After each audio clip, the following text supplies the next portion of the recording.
Tonight, we descend into shadows, hidden for nearly 1,000 years, a secret beneath Cologne Cathedral that was never meant to be revealed.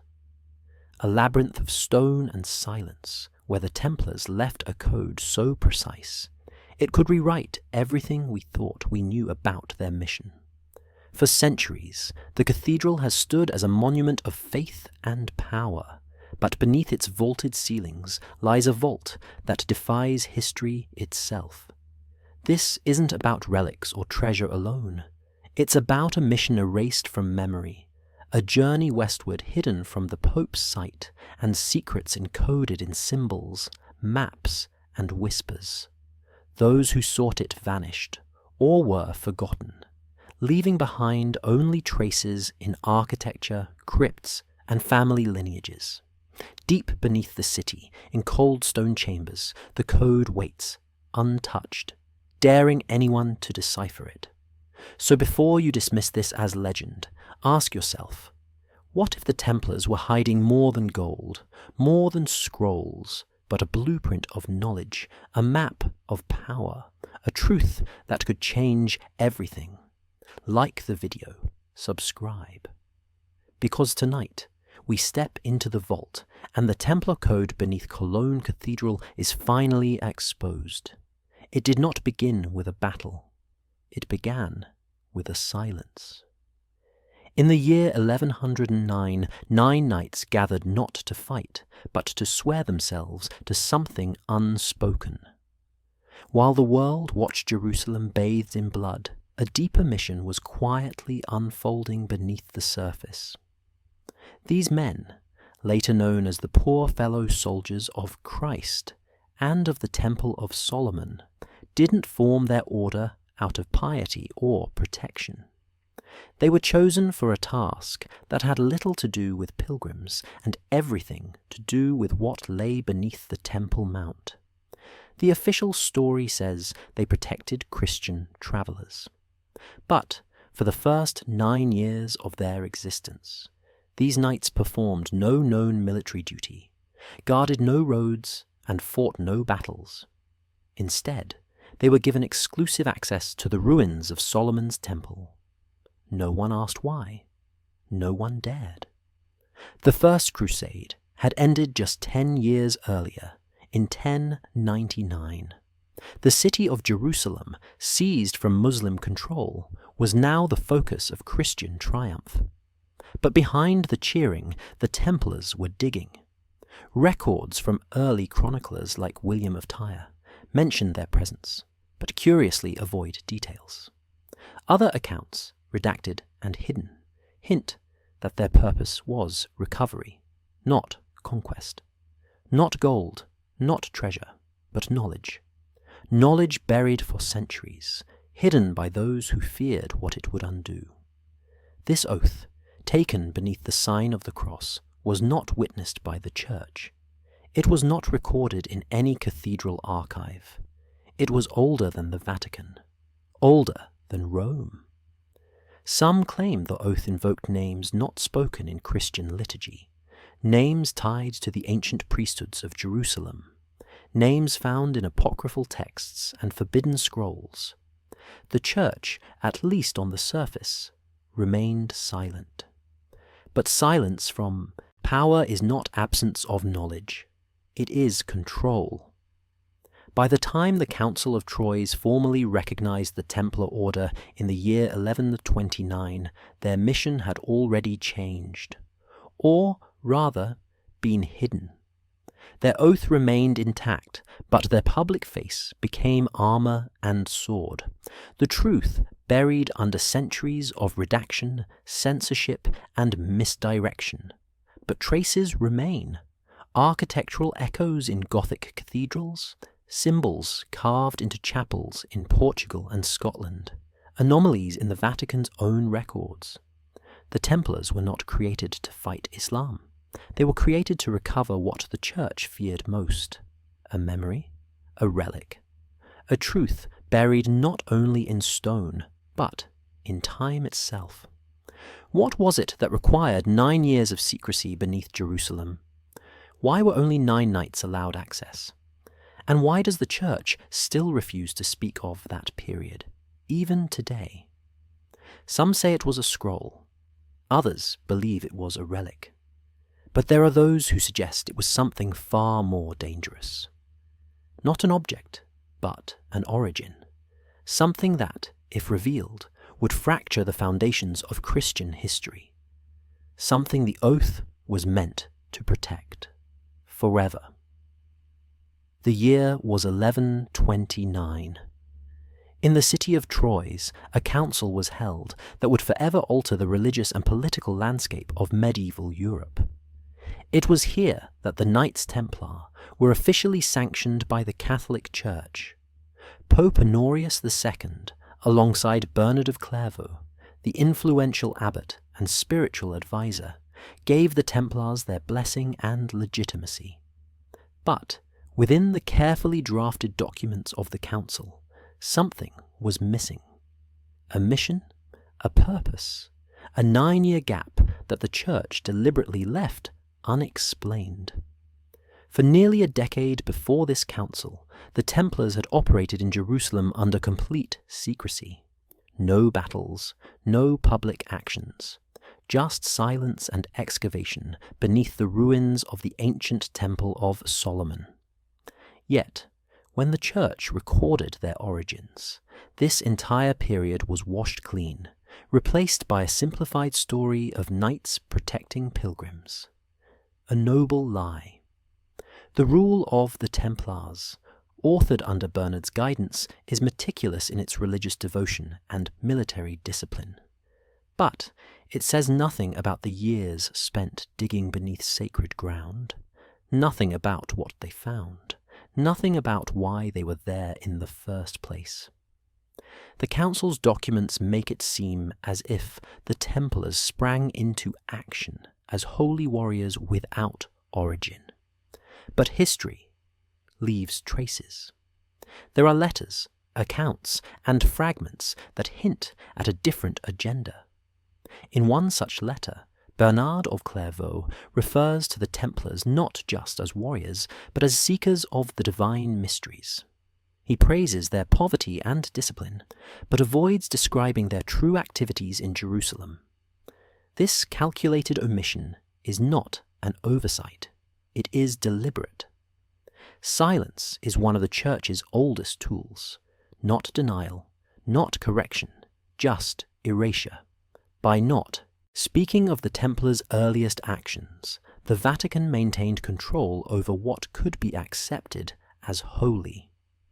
The Church could frame the Templars as instruments of divine order, rather than seekers of forbidden knowledge. What they found beneath the temple, what they brought back, was never meant to be part of the public narrative.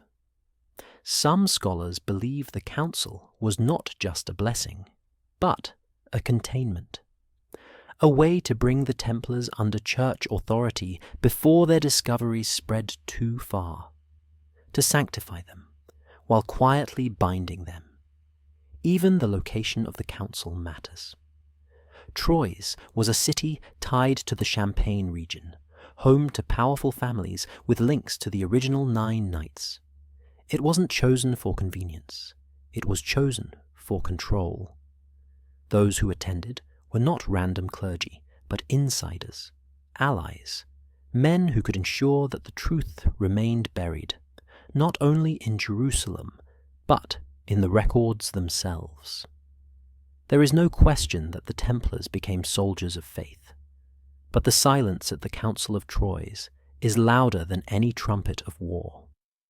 It is the sound of history being rewritten in real time. The mission that began in secrecy remained in secrecy, not forgotten, but forbidden. And the Church, even as it gave the Templars their sword, made sure their original purpose would never be spoken aloud. They were not an army. They were a circle. In the year 1109, 9 men came together under a single purpose that was never written down. They were the founders of the Knights Templar, but none of them was selected for their military skill. What united them was something older than blood, older than nation, knowledge, lineage, and the kind of silence that does not come from fear, but from oaths. Hugues de Payens, the most visible of the 9, carried the public face of leadership. But those behind him were not random knights. Many were related by blood or marriage. Some came from noble families tied to the Crusader elite. Others had connections that traced back to Merovingian bloodlines, long considered extinct. These men were not simply crusaders. They were custodians, chosen not to fight in the open, but to search in the shadows. The number 9 was not accidental. In Christian symbolism, 9 represents finality, completion, the end of a cycle before rebirth. In ancient traditions, 9 is tied to celestial geometry, the Enneagram, and the sacred orders of angels. These men saw themselves not just as warriors of the church, but as the inheritors of something lost. Their early presence in Jerusalem was marked not by battle, but by isolation. They lived in the Al-Aqsa Mosque, believed by them to sit upon the ruins of Solomon's temple. With no military duties, they spent years tunneling beneath it. Not one official document from the church explains why. Later accounts from Arab historians, and even traces in Jewish oral traditions, suggest that these men weren't digging randomly. They followed maps longer known to the church. Maps passed down through families, possibly even secret Gnostic sects, that claimed to trace the original temple's foundations to hidden chambers. Some theories say they sought the Ark of the Covenant. Others claim it was scrolls. But a more dangerous possibility has emerged, that they were searching for texts that redefined the origin of religion itself, texts that challenge both church and state. These men knew the risk, but they did it anyway.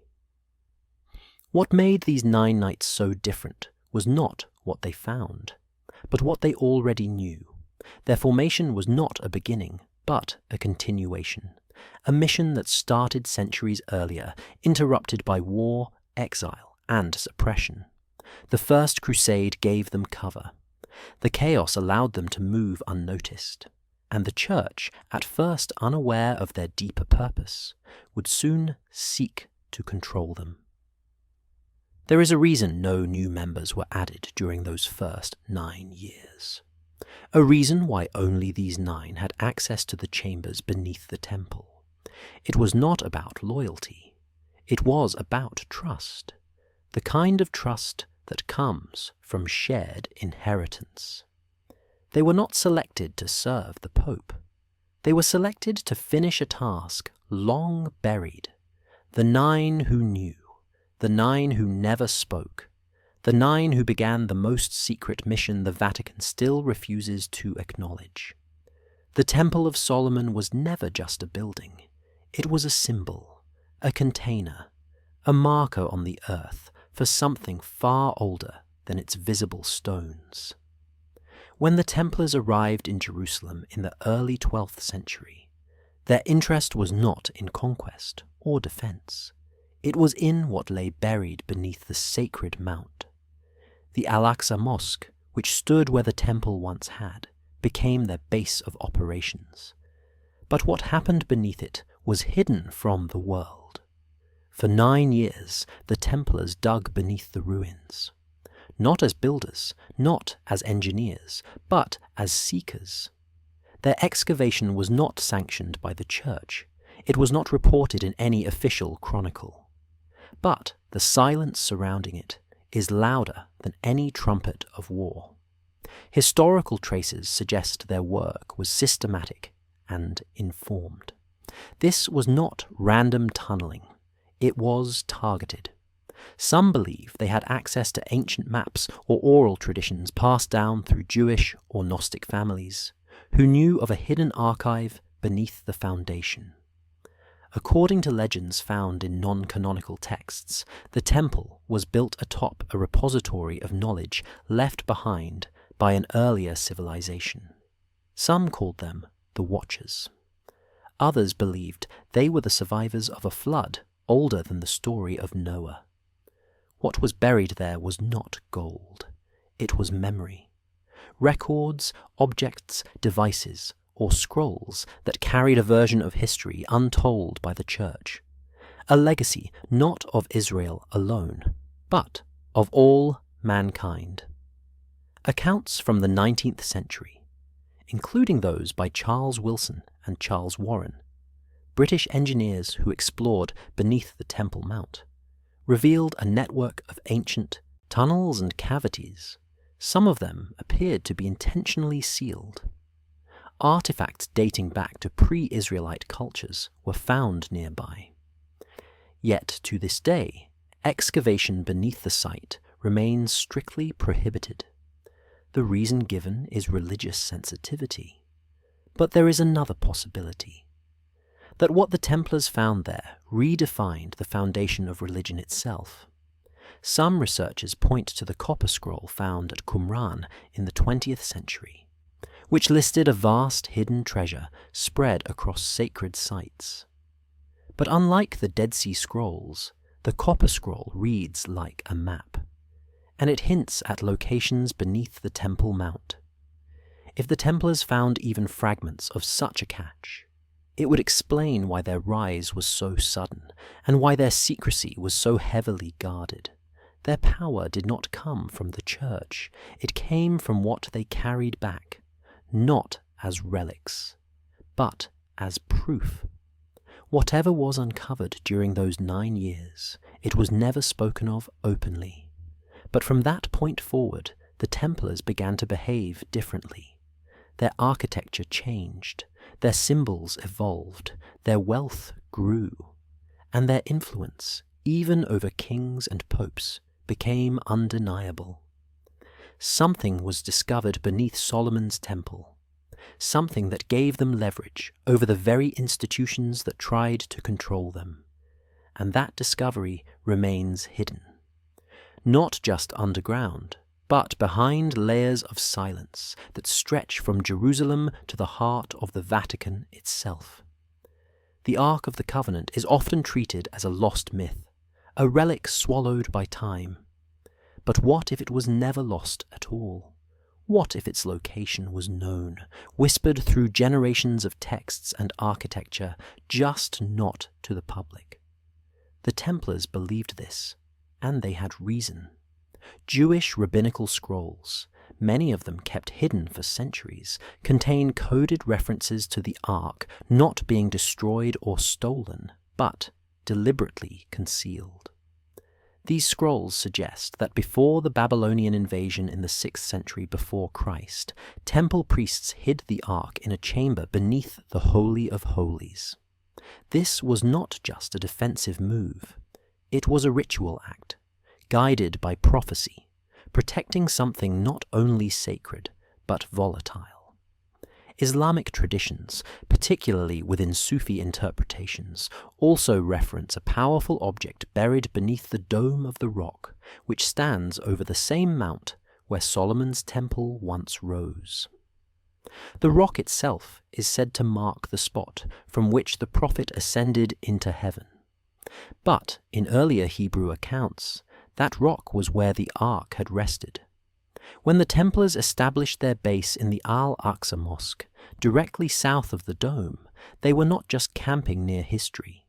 They were positioned above it, and the digging that followed was no coincidence. Medieval Islamic architecture, including in Al-Aqsa itself, contains geometric codes that mirror ancient Hebrew designs. These blueprints, passed on through stonemasons and architects, often reference cubic, proportions and alignments tied to sacred measurements found in the Book of Kings.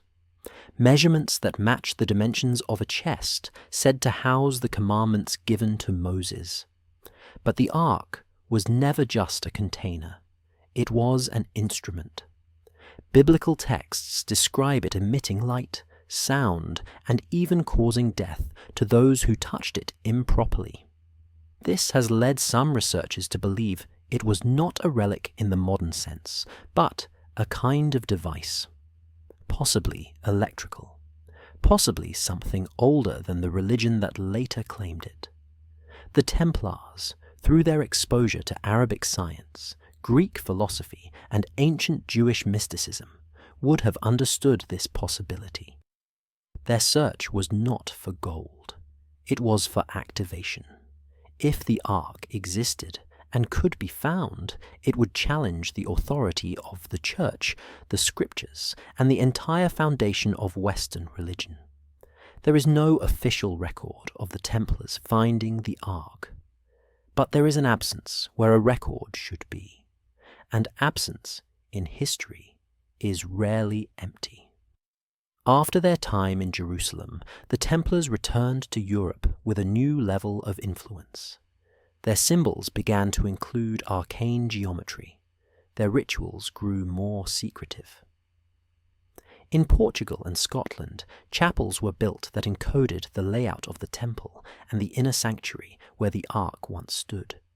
Some even suggest that a replica, or perhaps the original, was moved, protected not in a vault, but in ritual, in memory, in code. The Ark was not lost, it was hidden, and those who knew never spoke of it again. In the year 1842, a document surfaced in a private archive in southern France.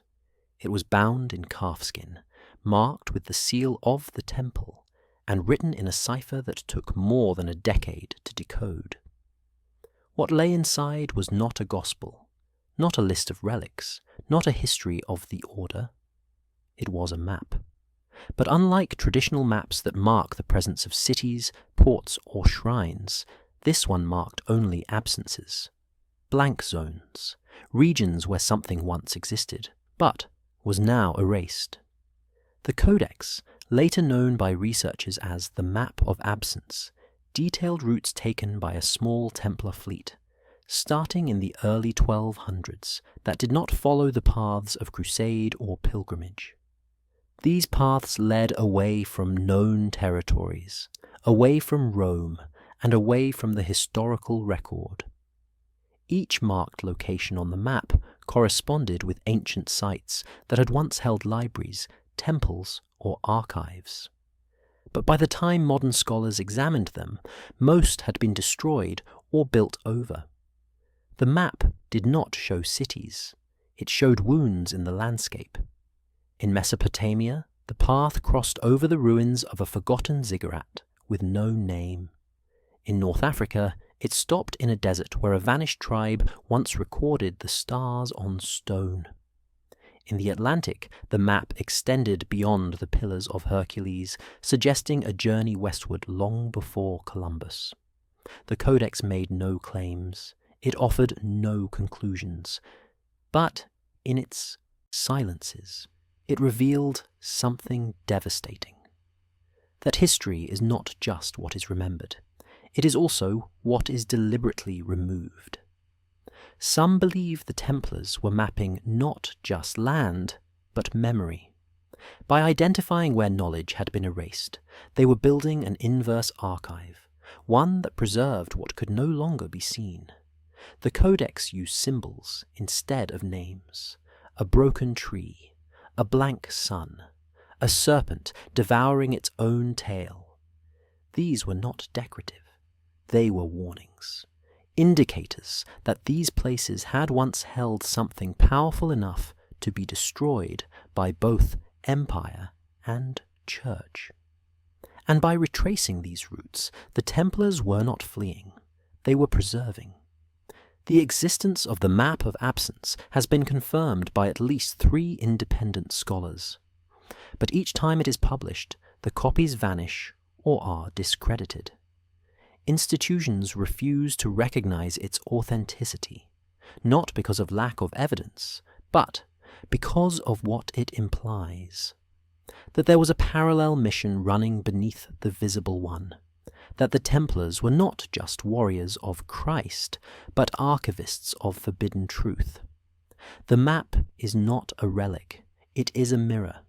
It shows us what we no longer know, and challenges us to ask why.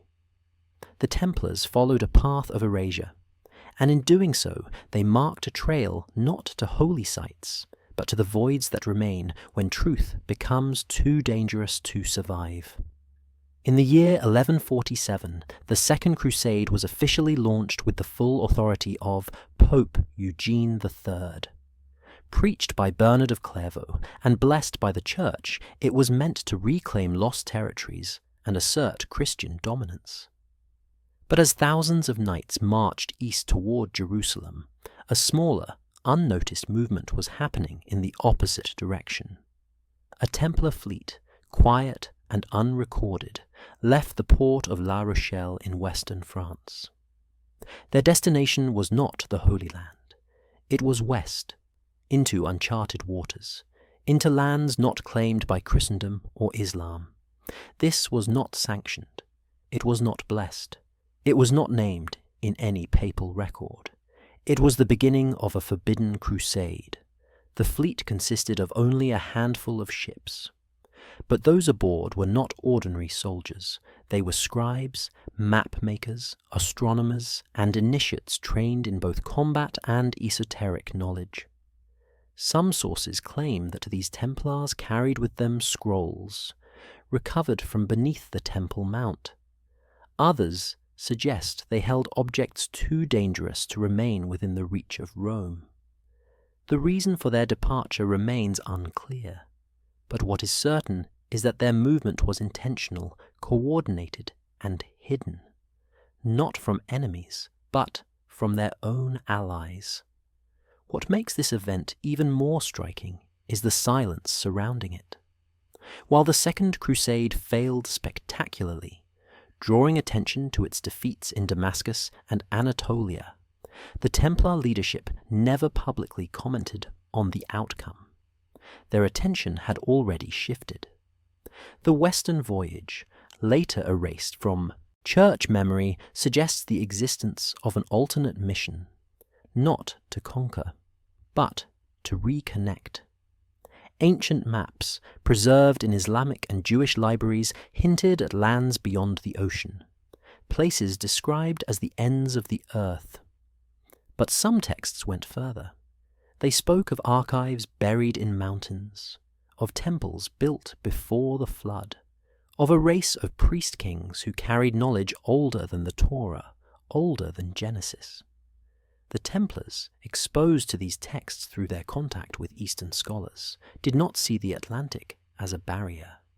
They saw it as a veil, and this forbidden journey was an attempt to pierce it. In Portugal, where the Templars had strong influence, coastal outposts began to appear with strange architectural symbols. Crosses combined with suns, ships carved into chapel walls, a star map encoded in floor tiles. These were not decorations, they were coordinates, clues left behind by those who had sailed into the unknown and returned. The Church never acknowledged this mission. It had no interest in lands not mentioned in Scripture. But the Templars did. They believed that truth was not bound by geography or doctrine, that some truths were not lost, just moved, hidden, preserved for a time when they could be understood. The Forbidden Crusade was not a rebellion. It was a preservation, a departure not from faith, but from control. And once the ships vanished over the western horizon, they entered a silence even more powerful than Rome, a silence that still echoes in the gaps of history. The port of La Rochelle was more than a Templar stronghold. It was a gateway. Built to face the Atlantic, it became a silent launch point for missions never recorded in Vatican archives. Sometime in the middle of the 12th century, a fleet of Templar ships departed from this harbour and vanished westward. No letters survived, no papal blessings, no royal accounts, only traces. But those traces tell a story more dangerous than any battlefield victory. The voyage was aimed at lands spoken of in whispers, lands once visited by the Phoenicians, who sailed beyond the Pillars of Hercules in search of metals and mysteries. Lands that Rome tried to erase from memory by forbidding exploration and burning the maps. Classical historians like Pliny and Strabo hinted at western islands and territories too strange to classify. Phoenician sailors had once returned with materials not found in Europe. Carthaginian records, now lost, were said to describe continents far beyond the Atlantic. But by the time the Templars sailed, those records had been buried by centuries of imperial silence. Yet knowledge has a way of surviving. Through Jewish oral tradition, Islamic astronomy, and early Iberian coastal legends, the Templars pieced together enough to chart a course into the unknown. These were not random explorers. They knew what they were looking for, and they knew it had nothing to do with conquest. Heretical lands was the term later whispered in cloisters, not because the people there practiced heresy, but because the very existence of such places contradicted the accepted worldview of the Church. A worldview in which history began with Genesis and truth flowed only from Rome. The idea that other civilizations, possibly older and more advanced in sacred knowledge, existed beyond the ocean was unacceptable. So it was denied. Not disproven, denied. And when denial fails, erasure follows. Templar architecture in Portugal and later in the Azores shows subtle references to sea routes and stars that do not align with Mediterranean navigation. Symbols associated with South American cultures appear carved into stone centuries before official contact. There are chapels with floor plans resembling Mayan observatories, crosses with serpent motifs, a blend of Christian and pre-Christian geometry that no bishop could explain. These were not imports, they were records, evidence that the Templars had not only arrived somewhere, but returned with knowledge considered too volatile to share. The Church remained silent, but silence is not the same as ignorance. Documents hidden in the Vatican's restricted archives mention Templar irregularities and deviations of purpose, beginning in the mid-12th century. One cardinal warned that the order had walked among forbidden stones and seen the face of unbaptized truths. Whatever that means, it was enough to label entire regions as spiritually dangerous, not because of what they believed, but because of what they remembered. The voyage to heretical lands was not a mistake. It was a mission, a recovery. And while the physical evidence was scattered, the impact was permanent. From La Rochelle, the Templars launched into myth, and somewhere on the far side of the world, they found something powerful enough to threaten every page the Church had ever written. In the 12th century, while the Christian kingdoms of Europe were locked in wars of conquest and crusade, the region known as Al-Andalus flourished as a center of science, philosophy, and hidden knowledge. Under Muslim rule, cities like Cordoba, Toledo, and Granada became bridges between ancient wisdom and the medieval world. Here, Arabic, Hebrew, and Latin scholars worked side by side. And it was here, not in Rome or Paris, that the Templars found something they could never have learned from the Church. In Al-Andalus, they met the Sufis, mystics of Islam who spoke not of law or conquest, but of inner truth and cosmic memory. Among them were astronomers, poets, and guardians of secrets far older than the Quran. It was in these quiet rooms, behind closed libraries, that the Templar emissaries were told about the Second Eden. According to these Sufi scholars, the world had once known a paradise, not in the east, but across the western sea. A land where sky and stone moved in harmony, where temples mirrored constellations and time flowed in cycles rather than lines. They called it the Second Eden not because it replaced the first, but because it preserved the memory of what was lost. These stories were not myths. They were encoded in architecture, in music, in mathematics. The Sufis spoke of builders who understood vibration, of maps written not with ink, but with geometry, and of a voyage long ago taken by prophets or kings who sailed west to keep knowledge safe from empire and fire. The Templars listened, and more importantly, they took notes. The contact in Al-Andalus was not a diplomatic meeting. It was a transfer of maps, of star charts, of coded manuscripts that pointed to places beyond the reach of Crusade or Crown. Many of these documents would later be translated into Latin and stored in Templar preceptories across Iberia and southern France. Some were burned, others were copied and disguised as religious texts. But the core message remained. There was another world beyond the sea, and it remembered what Europe had forgotten.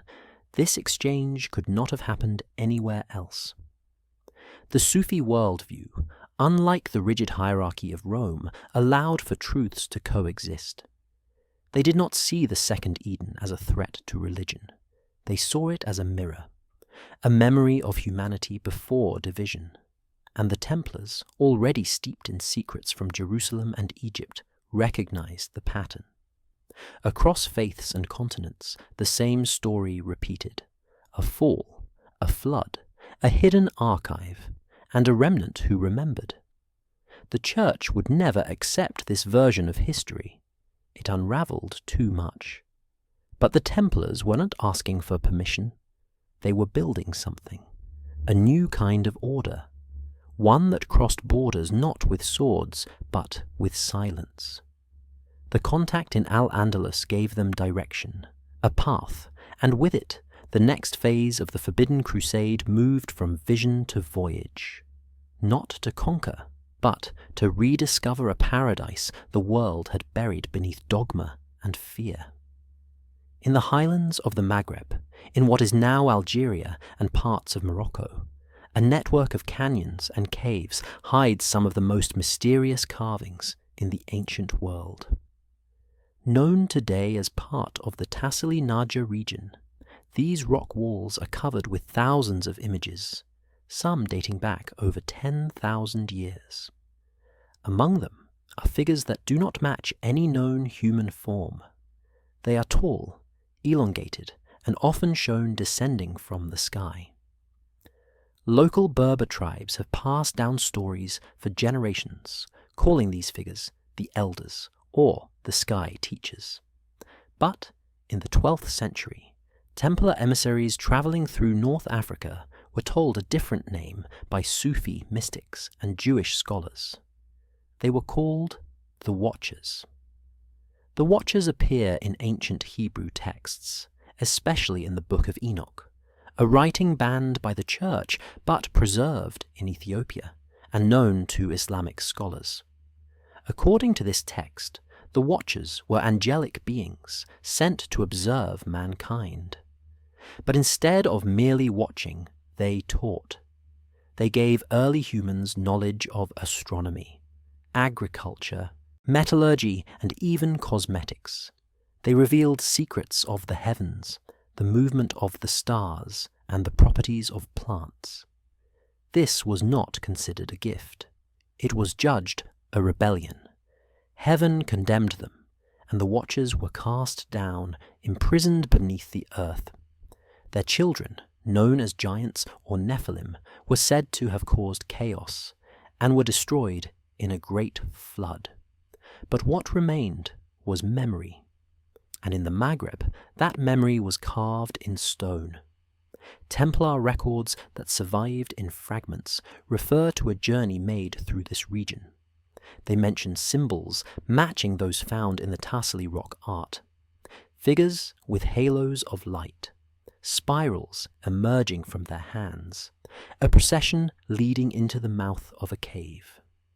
Some of the carvings appear to represent star constellations, particularly Orion and Sirius. These same constellations appear repeatedly in Templar chapels in Europe, carved into ceilings and stained glass. The pattern is not accidental. It is a code. What the Templars found in the Maghreb was not just ancient art. It was testimony, a record of contact, not with gods, but with beings who taught before they were silenced. The Church would call such ideas heresy. But the Templars, exposed to sources beyond Rome, saw them as pieces of a larger puzzle. From Jerusalem to Al-Andalus to North Africa, the same story repeated. Forbidden knowledge, a fall from favour, a flood of silence. The tomb of the Watchers is not a single site. It is a region marked by echoes, echoes of voices that tried to lift mankind before being buried under myth. The Templars did not seek to worship these beings. They sought to understand the original transmission of knowledge, and in doing so, they touched something older than religion. Something that explained why certain truths had to be hidden, not because they were false, but because they were true, and truth in the wrong hands becomes the most dangerous force of all. In the Languedoc region of southern France, during the height of the 12th century, a spiritual movement flourished that the Church would later call heresy. These were the Cathars. Their beliefs challenged the authority of Rome by teaching that the material world was a prison, that the soul came from beyond, and that salvation could only be reached through direct inner knowledge. They rejected the sacraments, the cross, and the institutional hierarchy. But buried within their teachings was something even more dangerous. A text passed between mystics and Templar sympathizers that did not speak of Christ, but of Enoch. A figure long removed from the Bible and hidden from Western theology. The Gospel was not written in the usual sense. It was encoded into diagrams of constellations, the cycles of the moon, and the behavior of the sea. It was known as the Gospel of the Sea. According to fragments recovered from Cathar safe houses and later echoed in Templar chapels, this Gospel described Enoch not as a prophet, but as a traveller, one who was taken by beings of light and shown the mechanics of the universe. He recorded the laws of stars, the paths of comets, and the secret names of the winds. His gospel claimed that divine knowledge was not fixed in a book, but moved through the tides, the planets, and the human body itself. Salvation was not obedience, it was awakening. The Templars, already exposed to Eastern mysticism and underground Judaic texts, recognized the pattern. Enoch was the bridge between the Watchers and the prophets, and his gospel had been hidden beneath layers of symbol and silence. This teaching had been preserved by the Cathars in hidden monasteries and passed down through oral codes. The text did not survive in paper alone. It was carved into stone circles, encoded in mosaics, and even built into the layouts of certain fortresses. Some believe the famous castle of Montségur, where hundreds of Cathars made their last stand in the year 1244, was itself designed as a living diagram of the Gospel of the Sea. Its windows aligned with star clusters, its halls echoed with numeric patterns tied to lunar cycles. Templar visitors to Montségur were not there to convert or protect. They were there to learn. The Church saw this connection as blasphemy. To elevate Enoch over Christ was to undermine the entire Christian narrative. But the Templars did not operate under ordinary doctrine. They saw in Enoch's gospel a map, a tool, a record of how knowledge had once flowed freely between heaven and earth, and more importantly, how it could be recovered. The Cathars were burned, their texts destroyed, but the patterns survived, in carved ceilings, in sailors' charts, in the ritual steps of certain knightly orders. The gospel of the sea did not die. It changed form, from scripture to symbol, from voice to vibration, and in the hands of the Templars it became a guide not only across oceans, but through the forgotten architecture of the soul. The Red Cross of the Templars is one of the most recognized symbols in history. Worn on tunics, shields, and banners, it marked them as warriors of Christ and defenders of the Holy Land. But during the period of the Forbidden Crusade, a strange variation began to appear in certain circles of the order. This version was not displayed in public, nor approved by the Church. It featured the familiar red cross, but behind it, a dark circle. A disc of black stone, often carved or painted with rays. To most, it meant nothing. But to those initiated into the deeper layers of Templar knowledge, it was a solar seal. A reference not to Rome or Jerusalem, but to Egypt. And not to any pharaoh, but to Akhenaten, the heretic king who worshipped the sun not as a god among many, but as the source of all. Akhenaten ruled Egypt in the 14th century before Christ. He rejected the pantheon of gods and declared the Aten, the solar disk, as the singular force behind creation. He changed the art, the language, and the rituals of Egypt. His temples were open to the sun, his hymns spoke of unity through light, and his teachings were erased shortly after his death. But fragments survived, in tombs, in scrolls, in symbols passed through mystery schools and esoteric traditions. By the 12th century, some of those ideas had re-emerged through contact with Arab scholars and Jewish mystics. The Templars, through their travels and alliances, encountered these ideas and absorbed them. The black sun behind the Red Cross was not literal. It symbolized hidden light, truth concealed beneath dogma, knowledge obscured by power. It represented the belief that enlightenment comes not through external conquest, but inner revelation. This was the core teaching of Akhenaten, and the hidden current running beneath the Templar mission. In one Templar chapel in Portugal, a carving shows the Red Cross inside a circle surrounded by solar rays. In another, in southern France, the cross is placed above a spiral, a symbol tied to both the sun and ancient Egyptian energy patterns.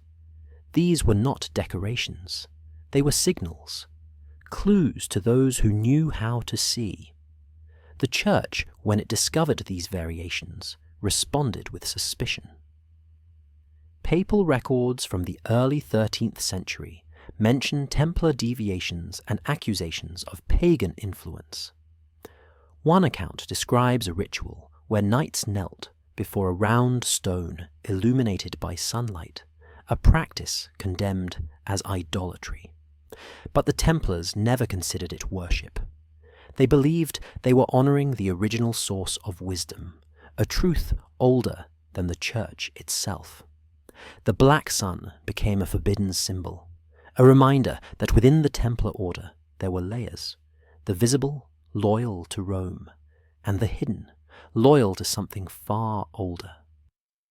The Red Cross remained on the surface, but beneath it the black sun burned in silence, not in defiance, but in remembrance. A silent emblem of a knowledge that could never be erased, only concealed, waiting for the world to see it again. By the early years of the 13th century, rumours had begun to reach Rome. Whispers from coastal Iberia, strange reports from monastic outposts, and cryptic letters intercepted by church agents all pointed to one disturbing truth. A faction within the Knights Templar had embarked on a secret voyage beyond the Atlantic. This journey had no papal blessing, no canonical purpose, and no justification within the framework of Christendom. When the details became impossible to ignore, Pope Innocent III issued a rare internal decree. The mission was declared unauthorized, its participants spiritually treasonous, and any attempt to replicate or aid such an expedition was threatened with excommunication. This was not merely a reaction to disobedience. It was a containment effort, a firewall to preserve the Church's control over the narrative of salvation. The Templar Order, though loyal in appearance, had always maintained an unusual degree of independence. Their vast resources, private, fleet, and secretive hierarchy allowed them to operate without constant Vatican oversight. But the idea that they would venture west, into lands unmentioned in Scripture, posed a direct challenge to the foundations of church authority, not because of what they might conquer, but because of what they might uncover. If civilizations had existed across the ocean before Rome, before Jerusalem, before even Moses, then the entire structure of sacred history risked collapse. Papal records from this period are vague, but one internal letter from a cardinal refers to the Templars as cross-bearers in open rebellion, guided not by the Holy Spirit, but by fallen lights. The phrase fallen lights was not common church language. It echoed warnings once used against Gnostics and earlier heretical movements tied to angelic knowledge and pre-Christian revelation. The Church was not afraid the Templars would fail.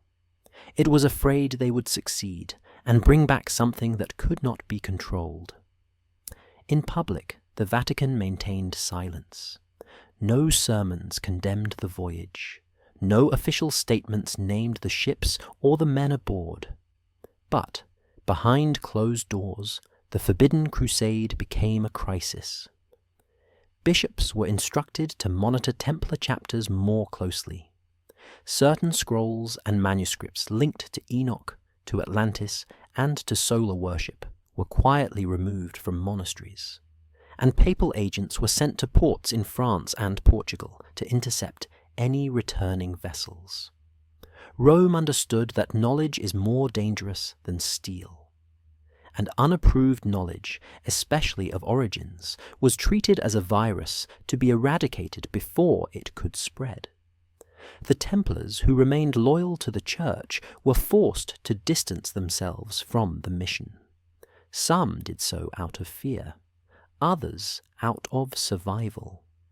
But the core group, those who had launched from La Rochelle, never returned. Or, if they did so in silence, carrying no banners, leaving no records. The papal edict did not stop the voyage, it only confirmed its threat.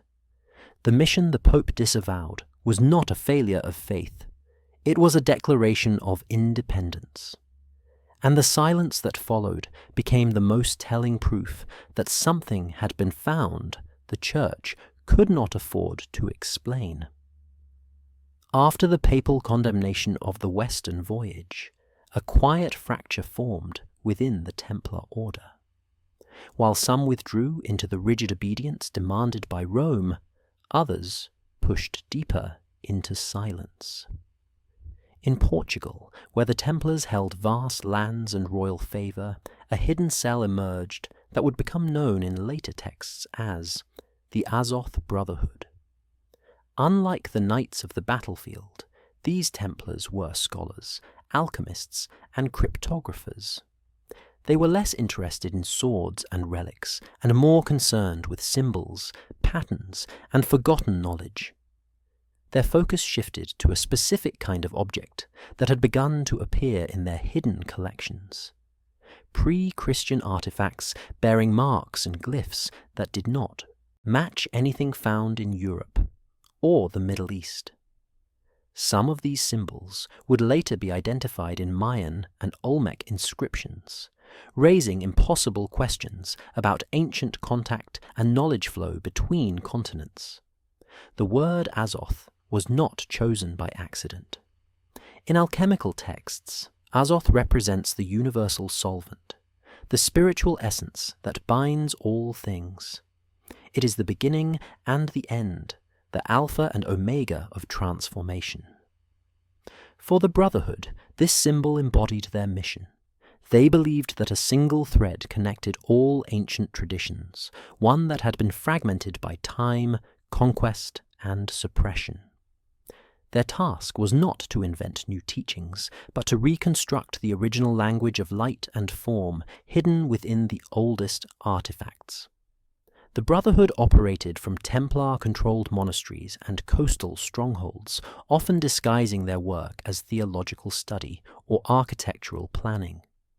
But within these sanctuaries, maps were drawn, metals were transmuted, and ancient texts were decoded, using a blend of Hebrew, Greek, and indigenous American frameworks.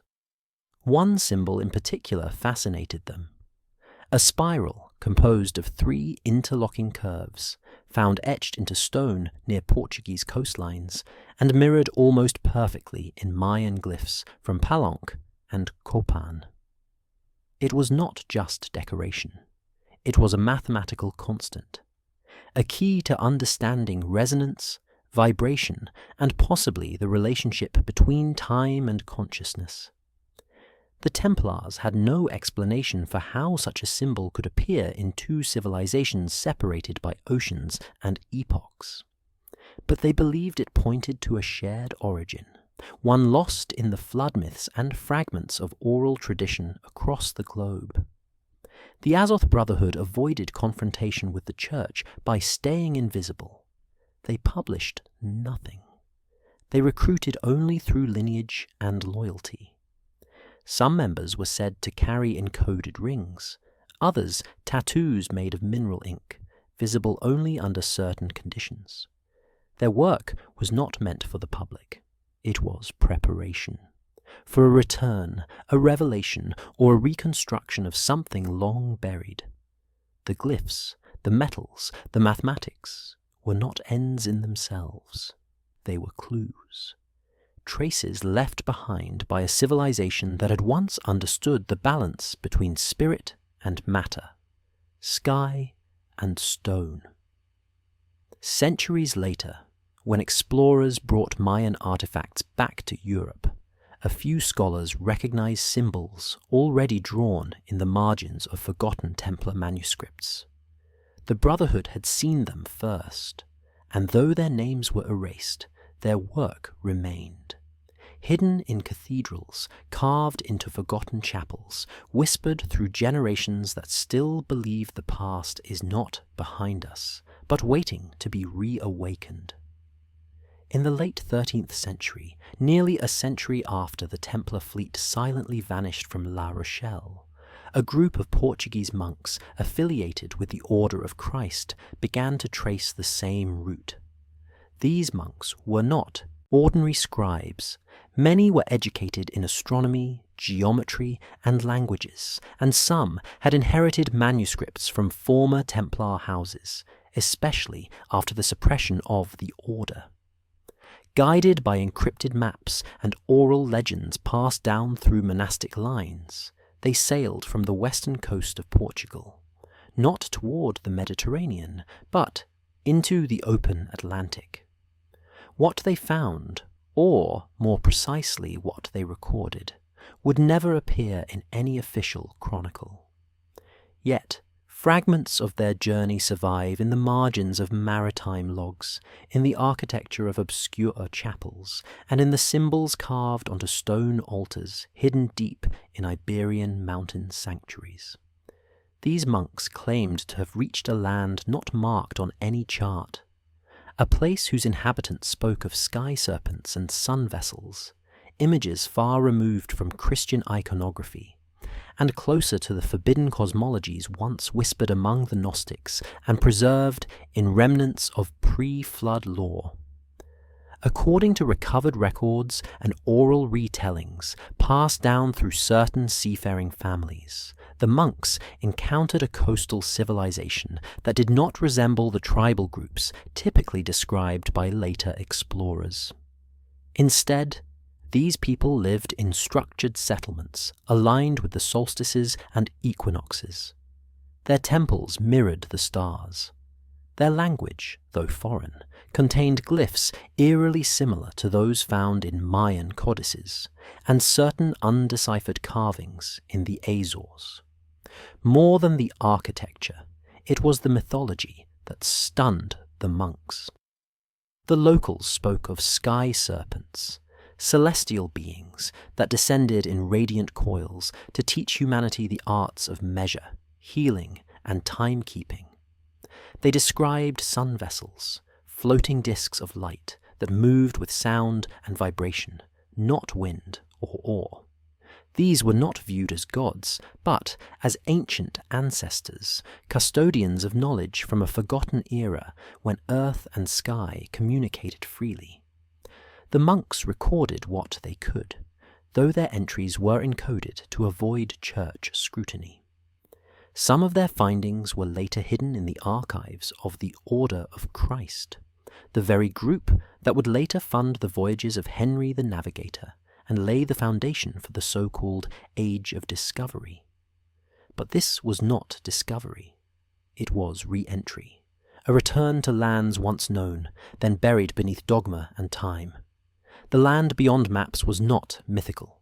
It was misplaced, erased not by accident, but by intent. The Vatican could not allow history to begin before Genesis, or wisdom to exist outside Scripture. Yet the carvings remained, spirals that echoed the Azoth Brotherhood, serpent motifs that mirrored Egyptian and Mesopotamian designs, star charts that predated European astronomy by centuries. The monks returned changed, silent. Some took vows of seclusion, others disappeared entirely, but what they saw confirmed what the Templars had suspected, that there was a world beyond the edge, a memory preserved in stone and sky, and that history, as written in Rome, was only half the story. The other half waited in the land beyond maps. Among the many artifacts rumoured to have returned with the secret Templar fleet from the Forbidden Voyage, one stood apart from the rest. It was not made of gold or precious metal. It was a stone, roughly the size of a human heart, smooth to the touch and carved with symbols no known language could decipher.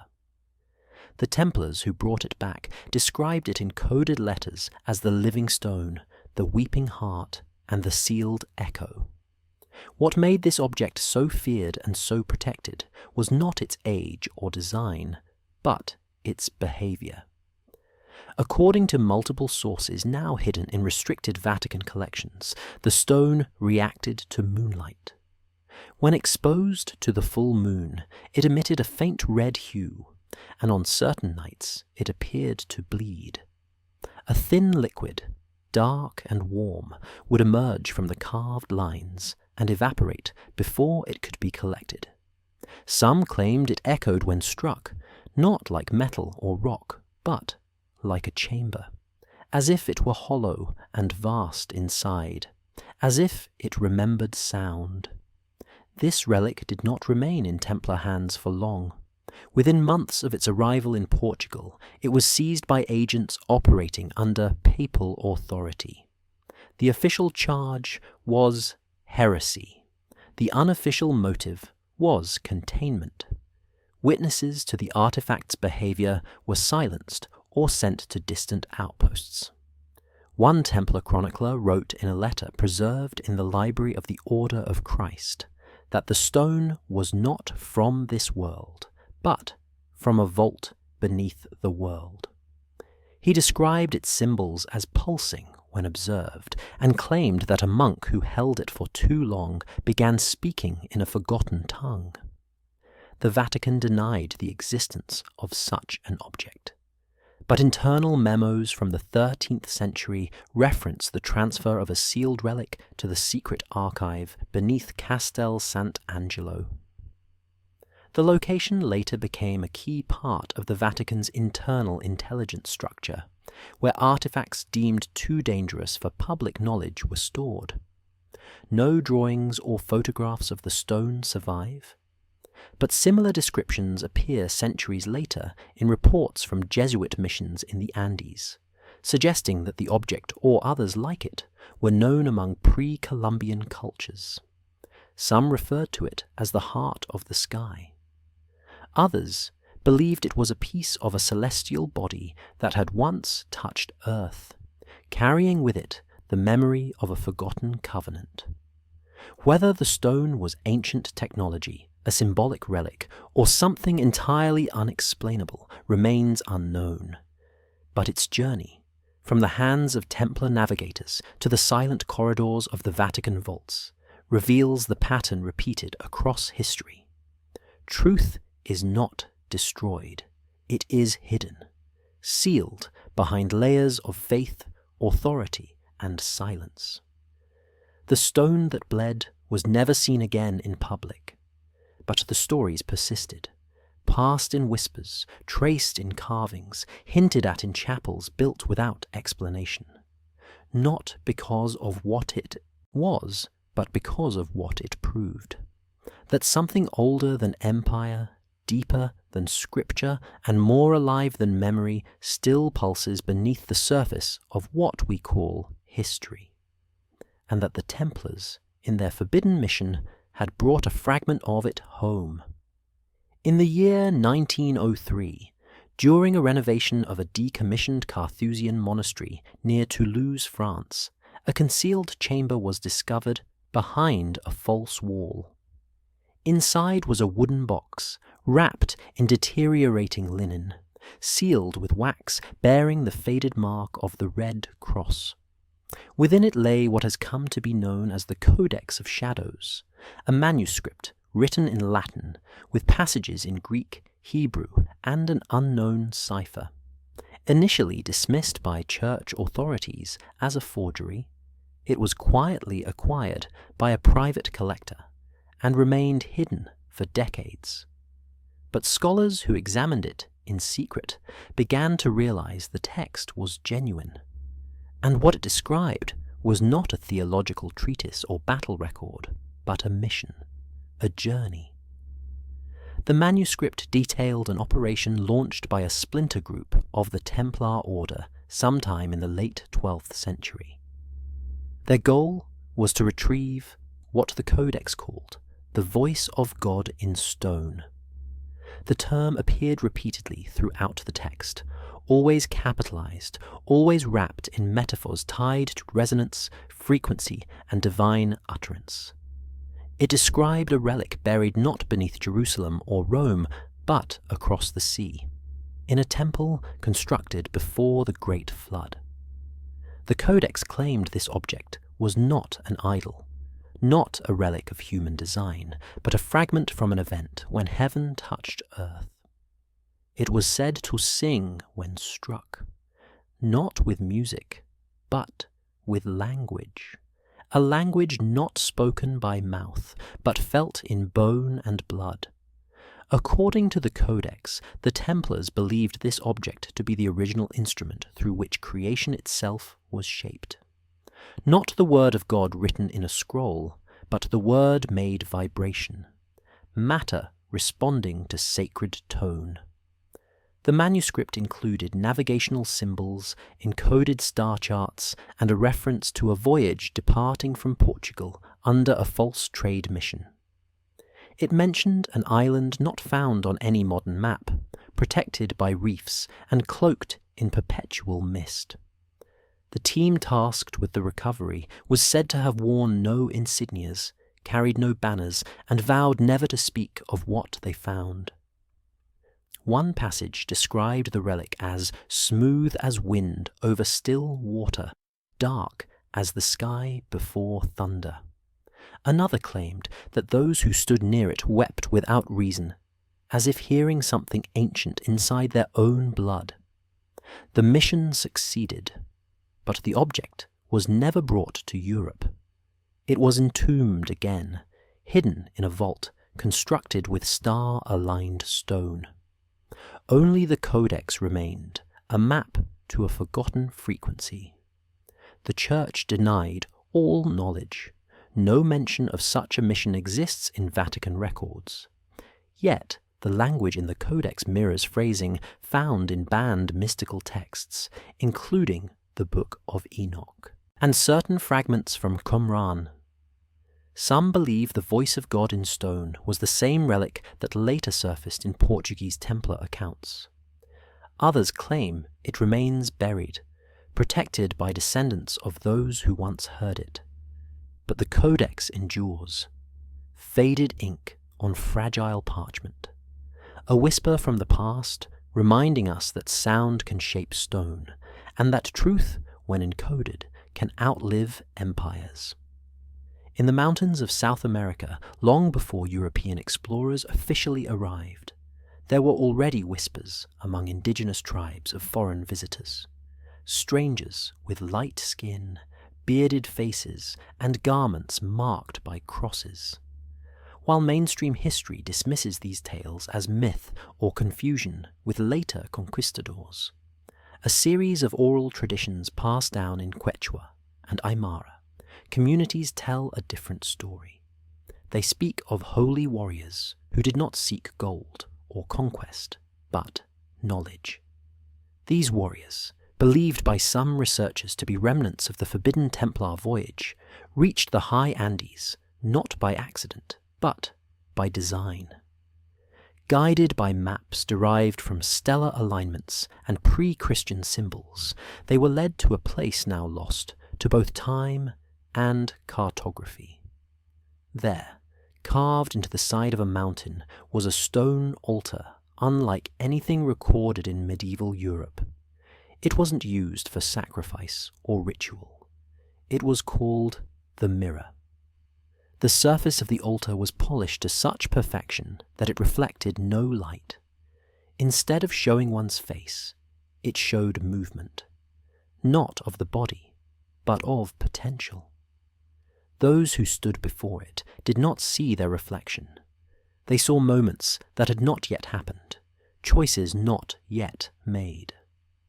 One Quechua legend describes the mirror as singing softly when approached by the right person, its surface rippling like water despite being solid stone.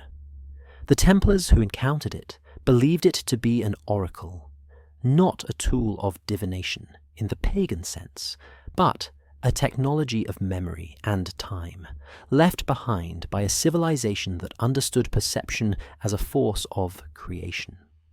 Some historians point to Incan accounts of a sacred stone called the Intihuatana, or the hitching post of the sun, believed to anchor solar energy and serve as a point of spiritual alignment.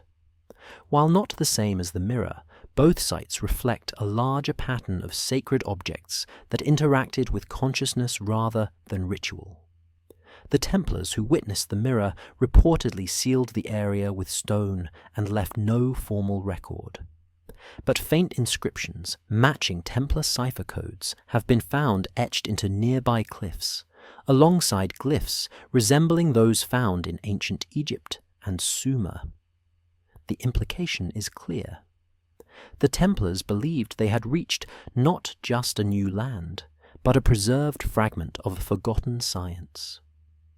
European reports from the early 14th century reference a group of Templars who vanished in the western seas and were never heard from again. No names, no ships, just silence. But in certain Masonic texts written centuries later, there is mention of a brotherhood that received wisdom from the mirror of the mountain and swore never to reveal what it showed. The Vatican denies any knowledge of such artifacts, and church doctrine forbids tools of prophecy. But the mirror remains a story too persistent to dismiss. Not as fantasy, but as a buried piece of a history rewritten by those who feared what we might become if we remembered who who we once were. The mirror in the Andes did not show the future. It showed the forgotten self. And for the Templars, that was the most dangerous truth of all. In the labyrinthine depths of the Vatican's secret archives, there exists a silence louder than any decree, not in the form of a forbidden book or an ancient scroll, but in an absence, a gap in a sequence. A ledger from the year 1172, cataloguing ecclesiastical rulings and internal disputes, contains a torn page, not damaged by time, but deliberately removed. The record jumps from one entry to another with no transition. Yet in marginal annotations by later scribes, there is a single note referencing a Templar commander excommunicated not for heresy, not for violence, but for discovering too much. The phrase appears in Latin as nimium invenit, meaning he found excessively. No name is given, no location recorded, just a wound in the archive, where a man once stood between obedience and revelation. Scholars who have traced this gap believe it corresponds to a mysterious Templar mission launched from southern France in the spring of that year. Unlike other expeditions aimed at protecting pilgrims or securing trade routes, this one left no physical trail. Yet rumours in monastic circles spoke of a journey inland, possibly to a mountain region tied to earlier Cathar settlements. There, the commander was said to have found a collection of scrolls written in a fusion of Hebrew, Syriac, and an unknown dialect. These texts did not speak of Christ, but of an ancient covenant predating the Old Testament. A covenant not between God and man, but between man and something described only as the first memory. When he returned to the Templar chapter house in Aragon, the commander attempted to integrate what he had learned into the rituals of the order. He altered prayers, changed the orientation of altars, and insisted that certain biblical stories be interpreted not literally, but as codes for celestial alignments and inner awakening. His fellow knights were divided. Some followed, others reported him. A delegation from Rome arrived under secrecy. Within a month, the commander was stripped of title and excommunicated, his name erased, his writings seized, and the page in the ledger documenting the decision was removed with surgical precision. Not burned, not redacted, removed, because in erasure there is control. To deny the record is to deny the event. But absence leaves a shape, a scar that does not close. In the centuries since, fragments of the commander's teachings have surfaced in unusual places, carved into stone in isolated Portuguese chapels, hidden in the geometry of Masonic tracing boards, echoed in the language of alchemical treatises from the early Renaissance. The Vatican continues to maintain that no such figure ever existed, that no page is missing, that the ledger is whole. But archivists who have held the volume feel the shift in weight, the unevenness between bindings. They call it the wound, a space where truth once was, then fled. And perhaps that was the lesson of the missing Templar, that discovery itself is not the danger. It is what discovery demands next, a decision, to obey or to reveal. He chose the second, and for that, history removed him. But the wound remembers, and so do we. The true crime of the Templars was never sorcery, idolatry, or secret rites in the dark. These were convenient accusations designed for the public, easy phrases to whisper from pulpits and etch into confessions extracted under flame and fear. But the deeper threat was something else entirely. The real heresy was knowledge, not forbidden rituals, but unfiltered truth. Truth that had not been baptized by Rome or translated into doctrine. Truth preserved in oral traditions from Egypt to Persia.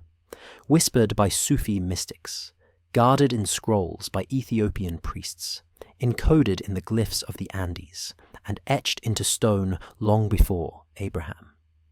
The Templars, through travel and contact, began to gather fragments of this knowledge, and slowly they started to see a pattern, that there was a sacred language beneath religion, one that united the structures of temples, the symbols of altars, the timing of rituals, and even the shapes of letters. It pointed not to one path, but to a forgotten origin shared across continents. By the late 12th century, certain Templar circles had amassed scrolls and oral accounts that trace the story of humanity back before the flood, before the Tower of Babel, before even the written word. They spoke of watchers, of sky beings, of wisdom passed down not by saints, but by star guides. They learned that many temples around the world were aligned not to biblical events, but to equinoxes, solstices, and stellar cycles. This knowledge did not cancel faith. It expanded it. It revealed a larger framework, one where divinity was embedded in frequency, proportion, and consciousness itself. But such revelations couldn't coexist with a church that defined salvation through obedience. If salvation could be accessed without clergy, if ancient texts offered truths equal to Scripture, then the entire hierarchy collapsed. So the church responded not by debate, but by elimination. Texts were seized, storytellers were silenced, Templars who questioned were labelled heretics. And during the trials of the early 14th century, the most damning accusations were not those of demon worship or spitting on the cross. They were of secret teachings, of refusing to confess to a single path, of claiming that the divine could be found not just in Rome, but in the stones of Machu Picchu, the ziggurats of Sumer, and the deserts of Sinai. Pope Clement V, under pressure from King Philip of France, ordered the destruction of the order. But the reasons given were masks. The real fear was that the Templars had begun to remember something the Church had worked for centuries to bury. In fragments, some of that knowledge survived, hidden in Gothic cathedrals, in the stained glass of Chartres, in the floor patterns of Rosslyn Chapel, in the geometry of forgotten maps. It was never fully destroyed, because truth, once seen, cannot be unseen. The heresy of knowledge was not a betrayal of faith. It was its expansion. And in that expansion lay a danger no sword could match, a danger to power, a threat to control. The Templars had touched the original code, and for that, history erased their voice, but never their echo. Sometime in the mid-13th century, a message was sent across the Atlantic, encrypted in Templar cipher and carried by trusted agents. Its purpose was not to announce a new mission, but to summon the old one home. This was the Great Recall. The Vatican, increasingly suspicious of Templar independence and foreign contact, had begun applying pressure behind closed doors. The Pope's agents were already interrogating monks who had handled unusual manuscripts, and inquisitors had begun searching coastal monasteries for maps marked with forbidden routes. The leadership of the order, still publicly loyal to the Church, issued a quiet call to the secret fleet. The message was clear. Return. Dismantle the settlements. Burn the codices. Erase the traces. Not out of fear, but strategy. To survive, the Templars had to become invisible again. But the recall did not go as expected. Some ships returned, some outposts were abandoned, but not all obeyed. There were those who had gone too far, seen too much, and realized that going back meant betraying everything they had uncovered. These Templars chose instead to plant. They remained in the foreign lands, blending with local populations, marrying into native lineages, preserving fragments of knowledge not in stone, but in blood.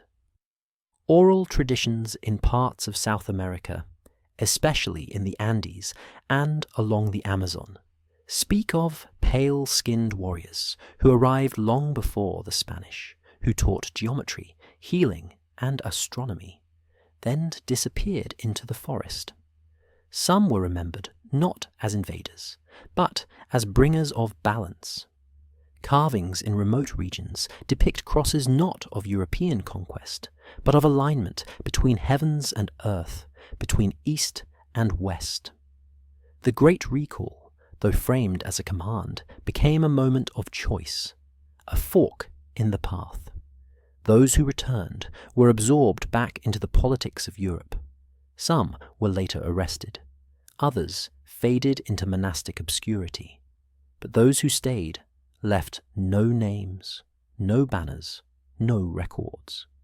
Only encoded geometry in field layouts, star alignments in tribal myths, and genetic traces that confuse modern historians.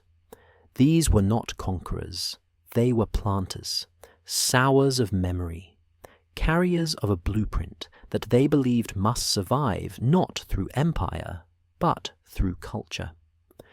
Documents recovered centuries later in Portuguese Templar strongholds reference the phrase non redituri, Latin for they will not return.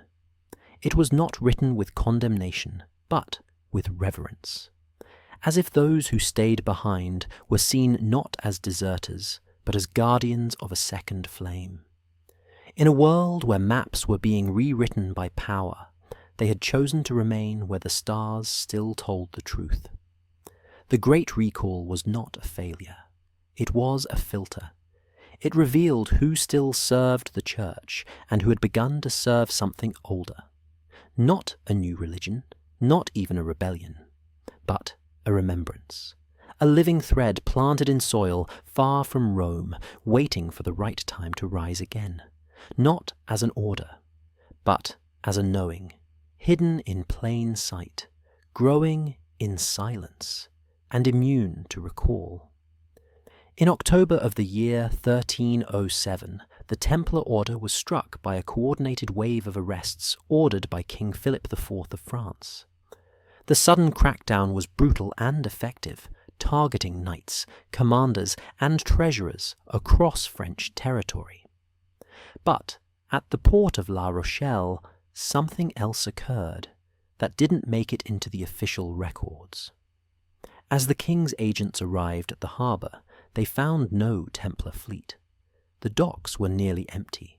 Ships that had once stood ready to launch were gone. Others were ablaze. Witnesses later testified under torture that the Templars had set their own vessels on fire. At the time, this was interpreted as an act of panic or destruction of material wealth. But closer examination reveals something more deliberate. The ships were not destroyed randomly.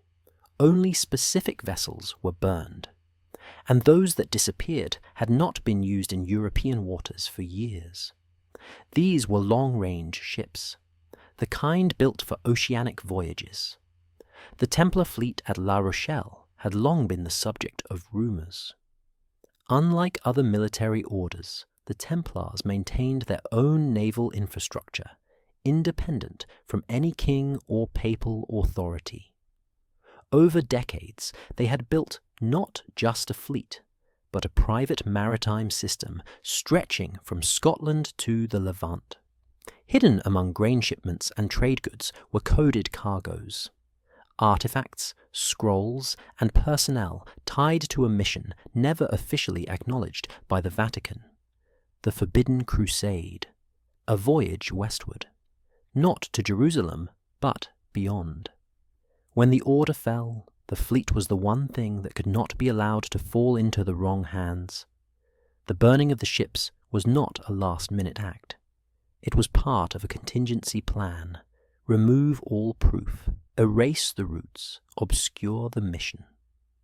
By the time royal forces reached La Rochelle, the the harbour had already been sealed by fire and tide.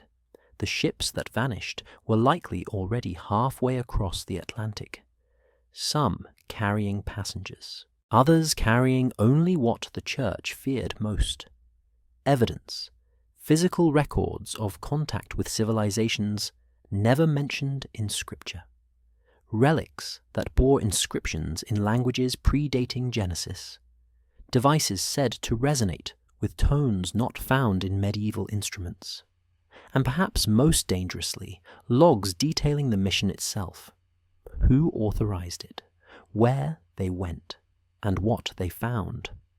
No recovered Templar document ever mentions the burning, but secondary records from nearby ports describe a smoky horizon. Some fishermen claimed to see sails vanish into the mist days before the arrests. Others spoke of monks loading cargo by night. The Vatican denies any knowledge.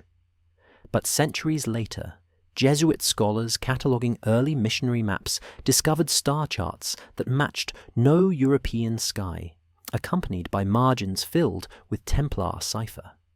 They were unsigned, undated, but one bore a phrase in Latin: Incendimus ut taceamus. We burn so that we may remain silent. The ships of La Rochelle were not destroyed in fear.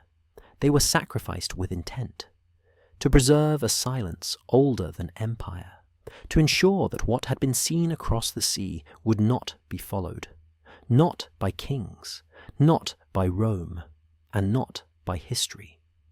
The fall of the Templars in the early 14th century was meant to be an erasure, a clean break, a surgical removal of a military order that had grown too powerful and too curious. But while names were struck from rolls and archives were sealed under Vatican lock, the mission itself did not vanish. It simply shifted. It became silent, dispersed, encoded.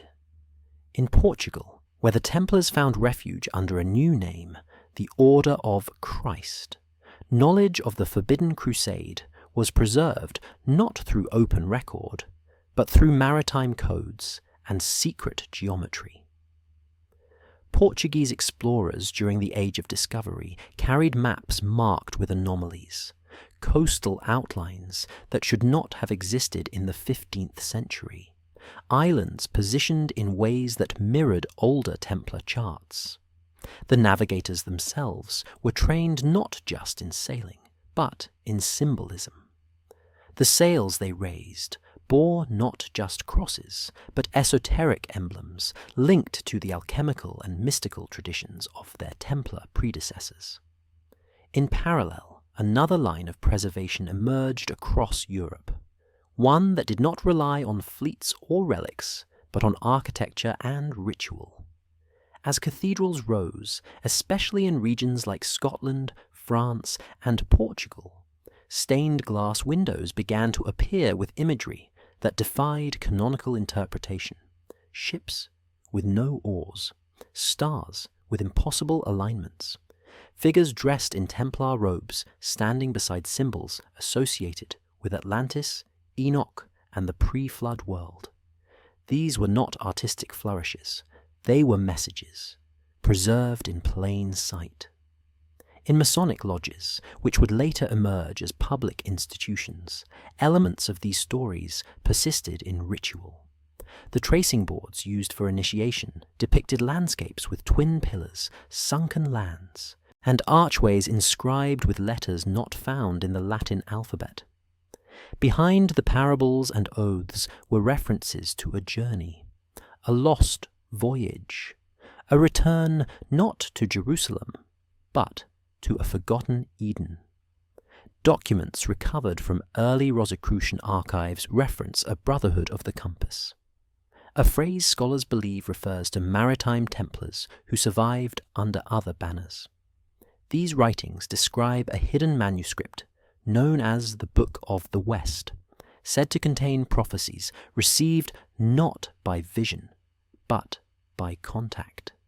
Not with angels, but with remnants of a civilization that taught the earliest architects how to shape memory into stone. The Church dismissed such writings as fiction. But many of the architects involved in building Gothic cathedrals were known to have ties with early Masonic guilds. And within these guilds, knowledge of the Templar voyages was passed from mouth to ear, not as history, but as myth cloaked in truth. Even today, in places like Tomar in Portugal or Rosslyn in Scotland, elements of the mission linger, in ceiling patterns that match constellations seen only in the southern hemisphere, in inscriptions that reference Solomon and the stars, in doors carved with bees, suns, and compasses pointing west. The survival of the mission was never about preservation of fact. It was about continuity of memory, a chain that could be broken in paper, but not in symbol. The Templars lost their name, but through silence they kept their secret alive. There are no official records of the Forbidden Crusade, no papal bull, no chronicle, no cathedral inscription that confirms the Templar voyage beyond the map's edge. The Vatican maintains its silence. Historians cite a lack of evidence, and yet traces remain. Not in parchment, but in people, in names that appear out of place on distant shores, in family crests that mirror Templar insignia, in regions the order was never known to reach, in oral stories passed down through generations that describe pale-skinned visitors long before Columbus, speaking strange Latin and carrying books that glowed in firelight. These are not the echoes of fantasy. They are fragments of memory carried in blood. In parts of northern Brazil and the Caribbean, certain surnames appear with no clear Portuguese or Spanish origin, yet bear heraldic symbols matching those of exiled Templar families from the early 14th century. DNA studies in these regions have uncovered genetic markers tied to southwestern Europe that predate documented colonization. Among indigenous tribes in the Andes and Mesoamerica, myths tell of bearded strangers who arrived in ships, not as conquerors, but as listeners, exchanging knowledge rather than demands. Some local lineages still carry names like Montero, Freitas, or De la Cruz, linked in medieval Europe to Templar knights who vanished after the suppression.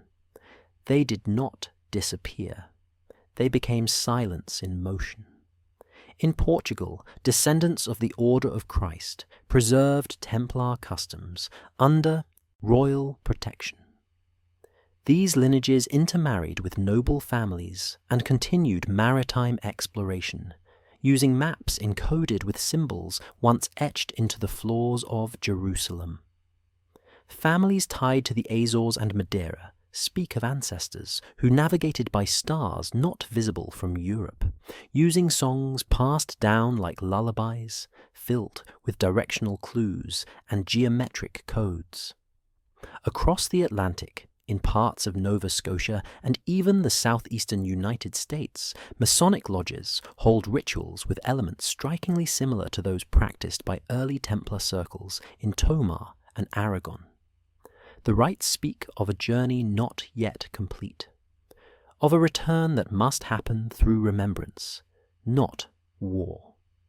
The Church continues to deny the voyage. To acknowledge it would mean admitting a chapter of history that challenges the very timeline of discovery, contact, and control. But silence has its own frequency, and through that frequency the blood speaks.